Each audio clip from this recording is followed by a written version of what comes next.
назарҳо дар тоҷикистон ба пирӯзии дигарбораи Владимир Путин дар интихоботи президентии Русия якранг нест.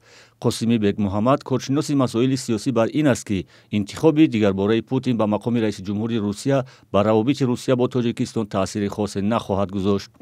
به خاطر اینکه به اصطلاح قاعده بازی مشخص است و با بودن پوتین چارچوب‌های تعریف شده میان مقامات عالی دو کشور رعایت خواهد شد.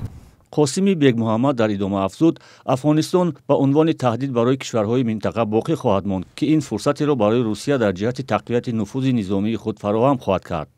Сайҷафар Усмонзода, раиси ҳизби демократи Тоҷикистон ва вакили парлумон, бо ишора ба нуфузи Путин дар Русия мегӯяд: барои мо яке аз давлатҳои асосӣ барои амнияти кишвар, барои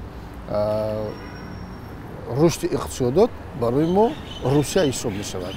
Чунки дар инҷа мо муҳоҷирати миннатӣ хеле дорем ва дар ин ҳолат ҳамчун шарики стратегӣ, ҳамчун як давлате ки 100 соли охир бисёр муносибатҳои масалан наздике ки мо доштем, яъне аз ҳама варианти беҳтарин барои мо ҳамин Владимир Путин буд ки ба сари қудрат омаданд. аксари сокинон дар хиёбонҳои Душанбе низ аз пирӯзии Путин истиқбол мекунанд ва умед доранд вазъи муҳоҷирони кории тоҷик дар Русия беҳтар мешавад. пеш аз ҳамин интихоби Путинам Тоҷикистон ки муносибатҳо бисёр хуб буд. дар тамоми дунё даъво доранд ки мо стратегический партнёр бояд хуб шавад. муҳоҷиро тағдир насиб мебинад, лекин исмшайчи гуфта наметавонад. дар интихоботи Русия дар баробари Путин се номзади начандон шинохта ширкат карданд.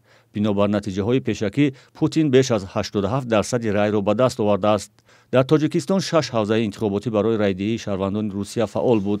ба ин тартиб Путини 71-сола ки 25 соли охир дар сари қудрат буд, боз ба ҳукуматдории худ идома медиҳад.